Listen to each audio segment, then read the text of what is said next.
Olá, tudo bem? Vamos a mais uma pequena, simples, humilde e importante mensagem a respeito dos escritos bíblicos. É complicado, é difícil. Aí, fazendo as leituras cotidianas, porque eu leio, todo instante eu estou lendo a Bíblia, ou de papel, ou no aplicativo, e chega a dar dó, chega a dar pena das pessoas que estão no atraso, estão no engano dos escritos bíblicos. Quem deveria estar orientando as pessoas estão, na verdade, as explorando. Estão vivendo do ganho dos fiéis. Estão vivendo do suor dos fiéis, com enganos, com mentiras, com fraudes. Sendo assim, eles não têm o mínimo de interesse de mostrar a verdade para as pessoas. Então, quando eu pego uma passagem dessa que eu vou ler para você agora, o entendimento racional, entendimento dado por Deus, a vontade é de somente xingar esses cães, de somente procurar um jeito de desmascarar esses lobos travestidos de ovelhas para enganar as pessoas,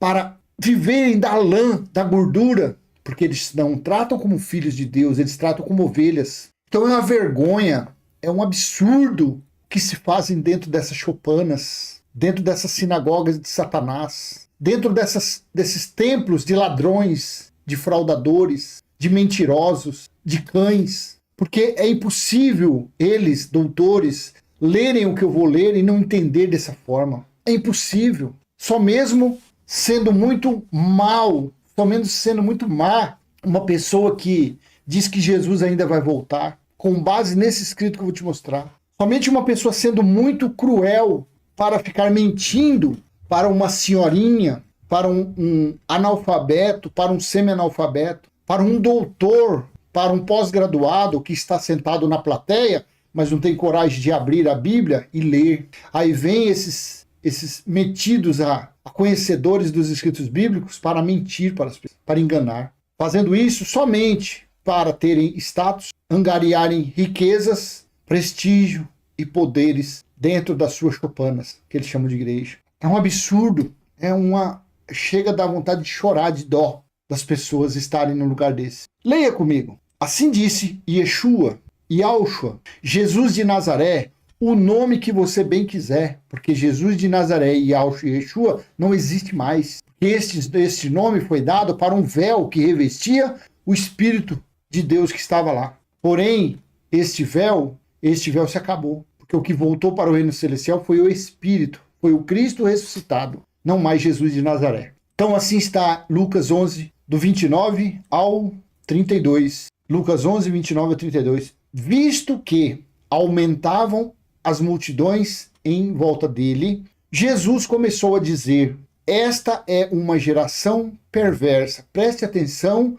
que Jesus estava falando geração perversa. Aquela geração, tudo que Jesus falou a respeito daquela geração. A geração dita por Daniel foram 70 anos, do ano 1º depois de Cristo ao ano 70 DC. E ele falou, Daniel falou, que dentro daquela geração, naquele período, naqueles limites, ocorreria o juízo de Deus. Ocorreria a devastação de Jerusalém. E assim aconteceu. Esta é uma geração perversa. Pede sinal, mas nenhum sinal lhe será dado, senão o de Jonas. Assim viviam os judeus, os seguidores de Jesus naqueles dias. Estavam atrás de pão e peixe, sinais, milagres e maravilhas. Assim é dentro dessas chamadas igrejas. Eles vivem atrás disso. Eles querem ver sinal. Eles não querem ouvir palavras. Eles não querem ouvir coisas a respeito da escatologia consumada. Não. Eles querem tomar posse. Eles querem fazer assim e sentir notinhas de reais, de euro, de dólar, fazendo barulhinho.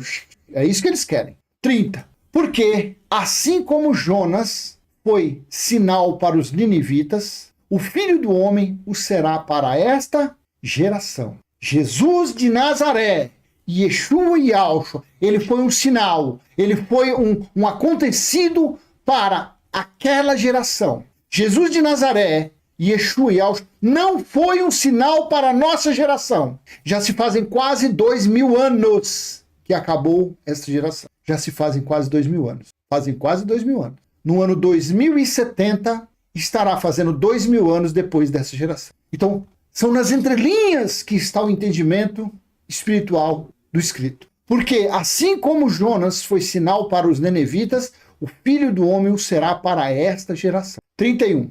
A rainha do sul se levantará no juízo, com os homens desta geração. De hoje? Não.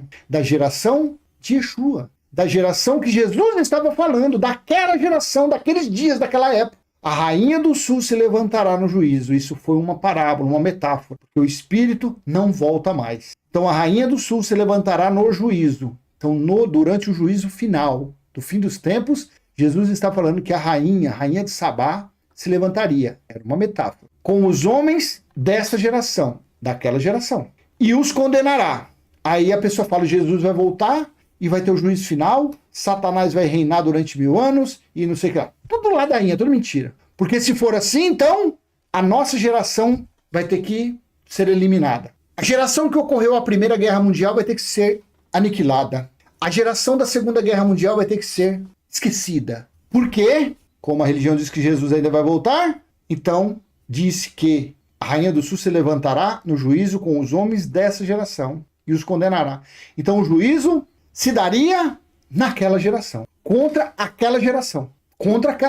Não na geração da Primeira Guerra, da Segunda Guerra, ou nos dias de hoje, 2022, no mês de outubro, dia 4. Não. Então você vê que não, a conta da religião não bate. A interpretação, a contextualização da religião dizer que Jesus ainda vai voltar não bate. Porque aqui está bem claro nas entrelinhas que ele estava se referindo ao juízo contra as pessoas daquela geração. Da geração dos 70 anos. É assim o entendimento ou não? Ou será que eu estou muito xaropão? O que você acha? A rainha do sul, a rainha de Sabá, aquela rainha que viajou longas distâncias para ouvir a sabedoria de Salomão, Jesus estava falando numa forma figurativa, no juízo com os homens dessa geração, daquela geração. E os condenará, porque veio dos confins da terra para ouvir a sabedoria de Salomão. E aqui está quem é maior que Salomão. Versículo 32. Ninivitas se levantarão no juízo com esta geração e a condenarão, porque se arrependeram com a pregação de Jonas. E aqui está quem é maior do que Jonas. Os ninivitas se levantarão no juízo. Então, Jesus se tratava aqui do juízo final. Se tratava aqui da cobrança de contas. Se tratava aqui da ira de Deus que seria derramada. E o principal se tratava do quê? Apocalipse capítulo 1, versículo 10, se tratava do dia do Senhor. Então o dia do Senhor aconteceria naquela geração. E os ninivitas se levantariam naquela geração, não em gerações futuras. Com esta geração ia condenará. Então os ninivitas iam se levantar, Jesus estava falando para os seus discípulos, contra aquela geração. A rainha do sul ia se levantar contra aquela. E no juízo final. E aí, doutor? E aí, mestre? E aí, teólogo? E aí, aluno da teologia? Essa contextualização para vocês é muito forte? É um mocotó? É muita substância? É difícil entender isso? Se você deixar a sua religiosidade de lado, será que você não vai entender desta forma, da forma que está escrito? Não que eu estou inventando, eu não estou inventando nada. Eu apenas estou fazendo minha leitura e isso aqui me chamou a atenção. Que esse escrito é um escrito histórico. Eu, a cada dia mais, me considero um contador de histórias bíblicas. Não sou pregador de evangelho. Não sou ministro do evangelho. Não, eu sou um contador de história.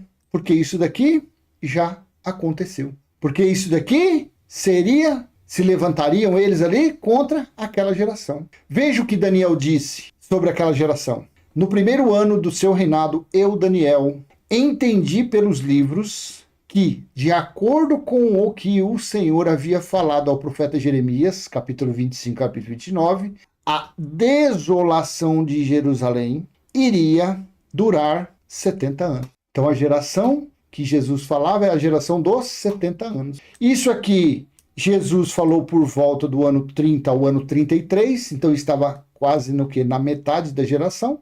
E dali a 37 anos ou 40 anos, se cumpriu a geração. E ocorreu João estava na ilha de Patmos, quando uma voz falou com ele, que era o Cristo ressuscitado, achei-me no Espírito no dia do Senhor. E ouvi outra voz, e eu ouvi atrás de mim uma voz forte como de trombeta. Então, o dia do Senhor aqui foi no ano 70 DC que se cumpriu o juízo contra aquela geração. Por isso que nós, nem desta geração, nem da futura geração, não existe mais juízo para nós. Não existe mais juízo para ninguém. Porque ali foi uma cobrança de conta que veio, cobrança de contas que veio contra eles, contra as pessoas daqueles dias. Deixa eu mostrar então essa cobrança de conta para fechar esse vídeo. Lucas 11:49. Por isso também disse a sabedoria de Deus: mandarei para eles profetas e apóstolos, e a alguns deles matarão e a outros perseguirão. Versículo 50. Para que desta geração se peçam contas do sangue dos profetas derramado desde a fundação do mundo, desde o sangue de Abel até o sangue de Zacarias, que foi assassinado entre o altar e o santuário. Sim, eu afirmo a vocês que se pedirão contas a esta geração. Com base no que eu li para você, com base nos escritos, nós temos a ousadia, nós temos a autoridade, nós temos a confiança de chamar esses pregadores de cães, de ladrões, de mercenários, de fraudulentos, de mentirosos, de demônios, de satanases, de diabos. Não, porque isso não são seres demoníacos, isso são a natureza carnal, dessas pestes que ficam por aí. Jesus está voltando, Jesus vai voltar. Me desculpe, mas são cães, são ladrões, são mentirosos. Tudo aconteceu naquela geração. As contas foram cobradas das pessoas daquela geração, dos líderes religiosos daqueles dias. Nos dias de hoje, o nosso juízo é todo instante da nossa vida. O que a sua carne plantar, ela colherá a sentença. Coisas carnais colhem coisas carnais, e coisas espirituais colhem coisas espirituais. Assim seja, então vire as costas para essa fraude chamada religião e venha para o Cristo ressuscitado. Venha viver, venha conhecer e venha divulgar que o tabernáculo espiritual de Deus, do Senhor Elohim, que é o Espírito, ele está aí no seu espírito, ele está aqui em meu espírito. E nós somos irmãos em Cristo e nós temos a condição, com esse conhecimento, de reinarmos em perfeita vitória ainda nesta vida. Até a próxima, se assim o eterno Criador permitir. Tchau, tchau.